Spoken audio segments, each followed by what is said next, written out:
Let's go to Concord. Concord's director has reportedly stepped down. Good. Yeah, I guess it is. Concord was a huge disaster for Sony and was pulled offline for just 2 weeks after its launch.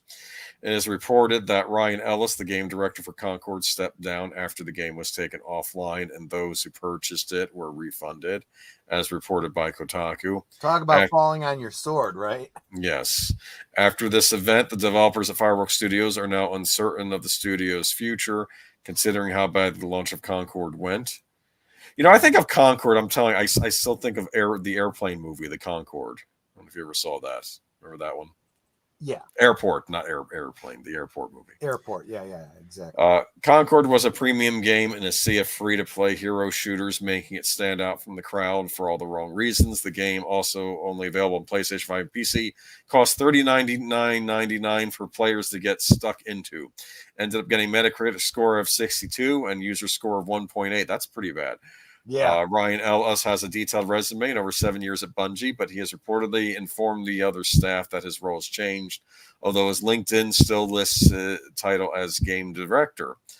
The blog post on Concord's director states the Firewalk team will consider their options regarding what to do next with Concord. However, it's been reported that some of the developers at Firewalk Studios have been asked to explore pitches for something completely different, with some employees refreshing their portfolios in anticipation of potential layoffs. As a result of Concord's failure, some employees have already left the company. The blog post that was revealed didn't really go into any details about what's next for the game or for Fireworks Studios, other than explaining that those who did purchase the game can obtain a refund. It would be quick, let's say goodnight to Horizon Talker. Thanks for hanging out with us.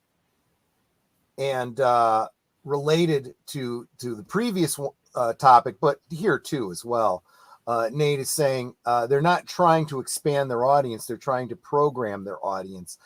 There's the problem, Nate. If you don't have an audience, you can't program them. That is the major flaw in their plan. Yeah.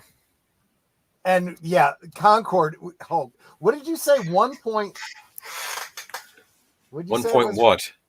When you were saying what the user score was? 1.8. 1.8. That's, oh my God, that's bad. Hate ratings. Oh Trolls. my gosh. Trolls. Well, the not problem, legitimate players. Okay, that's great. Where are the non-existent players then? Are they trolls? The ones, because there's a lot of people that didn't. They were pushed away by the trolls. Yeah, no, and nobody buys that. By the people that wouldn't accept diversity or something. Just you mean the ones playing Lara Croft? Okay, sure. The article goes on to say at the end, it would be unsurprising but disappointing if we saw Firewalk Studios developers experience layoffs. But considering how unsuccessful the game was in every market, it's likely that we'll either see the studio dissolve, the staff get laid off, potentially moved to different studios within PlayStation. Yeah. Here we go. This is the big one. Yep. $400 million. Were you surprised at this? I was. Absolutely. For a game? Now, to be fair, high-end games usually do get, like, I think the Spider-Man game Sony did last year, that was around $200 million. Yeah, okay. That's what I'm talking about. This is twice as much. That's a lot of damn money. This would be a lot for a Hollywood blockbuster. Now that Concord has been offline for exactly 2 weeks today, looking back, it's easy to surmise that it's probably PlayStation's biggest failure in its history, though a new report puts into perspective just how big a failure it actually was, according to former IGN journalist Colin Moriarty on his Sacred Symbols podcast.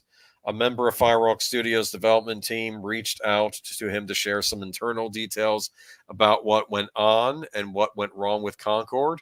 Perhaps the most shocking piece of news in the conversation is the claim that, according to Moriarty's source, Concord cost a whopping $400 million to make. He goes on to describe how Concord got as far as it did and had as much money poured into it as it did because it was a game championship by leadership at PlayStation. Specifically, the newly minted joint CEO Herman Hulse, who, according to Moriarty, looked at Concord as his baby. Oh, so the guy who greenlit this is the joint CEO. I didn't realize that. I thought the guy. Okay, it must have been the guy director who stepped down. I thought he had stepped down.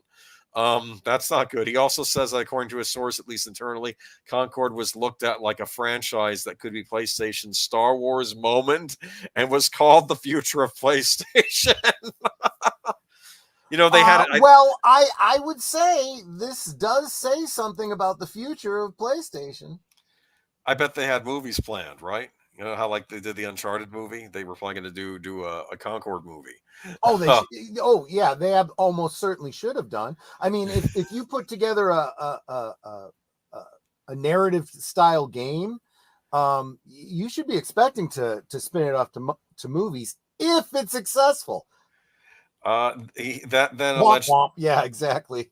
Well, that then allegedly played into what Concord fails so spectacular. No one was able to properly critique the game when it was what leadership wanted. Moriarty says it was described as having a ring of toxic positivity around it, where those in charge simply thought it could not fail because they believed in it and their own abilities so much. I think also, if you criticize some of the character designs in the game that were not necessarily the most attractive people to look at, in this game, it's funny. There was some guy on YouTube saying how he would redo the designs and still kept all their ethnicities and everything, but they looked much better. And he was making a point that they were just unappealing. And I think if you said it there in the studio, though, you might get fired. You might get you might get branded as an istophobe. So it's the Clue Channel says Concord probably increased Sony's ESG score, and that's what matters. Yeah, hold on to that, because ESG, that I'm certain that's what they were thinking, but that's not the winning strategy anymore. We're starting to see it in real time with real dollars. Boomer, when the Concord game was operating at its highest point, according to Steam, the game only had 5,000 players. It would only take a few whales to have set this over. It could have been maybe like one of Mark Zuckerberg's kid was a big fan, was spending like $20 million a day on it. Come on, right? I mean, if you've got some commie deep pockets that are just funneling money in, I suppose that could work, but I don't think so. I wonder if anywhere in the world there is an angry, rich, crazy Asian who is not pleased to learn the nearly $500 million loss. I think the co-CEO of Sony probably was not too pleased about this, who is who I believe is from the Japanese part. This used to be entirely run by. What happened was Sony used to be run out of Japan. Mm-hmm. Then they decided to give it over to California and have the California like movie studio side run PlayStation for a while. Mm-hmm. And now I think it's now becoming a joint venture again, probably because they're losing money over fist. Yeah. I wonder if this game had a behind the scenes content. Maybe it did. Just Gerardo. And I'll say something else about this. This idea of getting a message out, they're getting a message out, and it's the exact opposite message that they want. They put out their diversity and their inclusion and stuff, and it fails. And that continually is teaching everyone who's paying attention, well, that's a failure waiting to happen. Their marketing says it's diverse and says it's inclusive. It's going to be a flop. Stay away from it. And it tells people inclusivity and diversity are bad. Yeah. That's the exact opposite of what you want to be sending a message. It's like I remember when The Force Awakens first came out, and a buddy's wife, who's like uber fourth wave feminist, was so about Rey being the hero and Kathleen Kennedy and women and all this kind of stuff. And I'm like, this is not going to go the way you think it will. And then by the time you get to Admiral Holdover or whatever it is, Holdor. Whatever. Hodor. Well, I don't know what her name was. It was Admiral Gender Studies. I'm like, They figured out a way to make Diane Lane look hideous. I don't know how they did that. Yeah, I know. And then she's on the red carpet for Last Jedi. She looks great. And then she's in. Well, yeah, even what's her name? That played Rose Tico. Rose Tico. Yeah. Kelly She's Marie a gorgeous girl. But you wouldn't know it from the movie. That's because they gave her a horrible haircut and stuck her in a this is your representation. This is the representation you wanted, showing that strong women have to be bitches. Oh. I mean, because that's what all these women were. They were unlikable people. So there's the message that's going out to the world. Sony saying, why didn't we go back to making Sly Cooper and Killzone games? And to be fair, from what I've heard, this Astrobot game Sony released, I think, is like those types of games. It's like a platformer with a cartoon style robot, which I heard is getting really good praise while this game tanks. So and Nate is right. I've been following a lot of court cases. This absolutely is companies that make it clear that they're hiring based on race and gender and preferences and stuff like that are getting sued into oblivion. It's not just these $400 million price tags on things that don't make money. It's on top of that, now you have to pay out on lawsuits, settlements or otherwise, because you literally broke the law by discriminating. Sorry, discrimination works all different ways. I don't care if you are only hiring the previously undertrodden, lower represented, whatever. No, there was an equal employment law put forth in the 70s that became law, guys, for a reason, to protect everybody. It doesn't matter who the power brokers are at any given time. The law limits that to protect everybody, because tomorrow it could be someone else, and the day after that it could be someone else. Yeah. It's ridiculous. It's just where we are now, I guess. I don't know. What do you think? Look, for example, Nate, look into Tyson Foods. Tyson Foods is getting beat up. They deserve it. Getting creamed. They deserve it. Yeah, well, I will never buy Tyson Foods ever again. Wait, no, we're not. Before we get to that, though, I did want to mention you had him on the thumbnail, so we're going to mention him briefly here.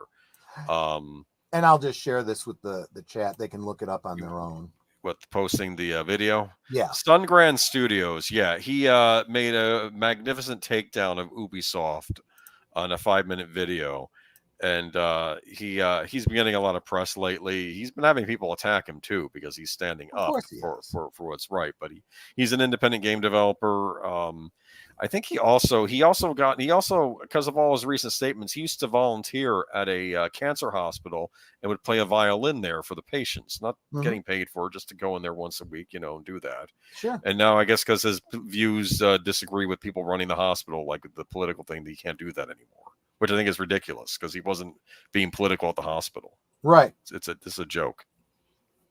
But yeah, he makes a very good takedown of Ubisoft. So obviously, political ideology is more important than comforting the sick. Yeah. Just let's be clear about what that side of the aisle is saying, right? Yeah, but I reckon, yeah, well, that's true. I recommend you check out his video, subscribe to his channel if you like it too, and give him your support. He does also have a follow-up video to that talking about, having gone about what happened. Yeah, that one was actually harder to watch because I felt really bad for the whole situation. But it's a nice short video though. But let's learn from Ubisoft's failures, Assassin's Creed, Shadows, Star Wars.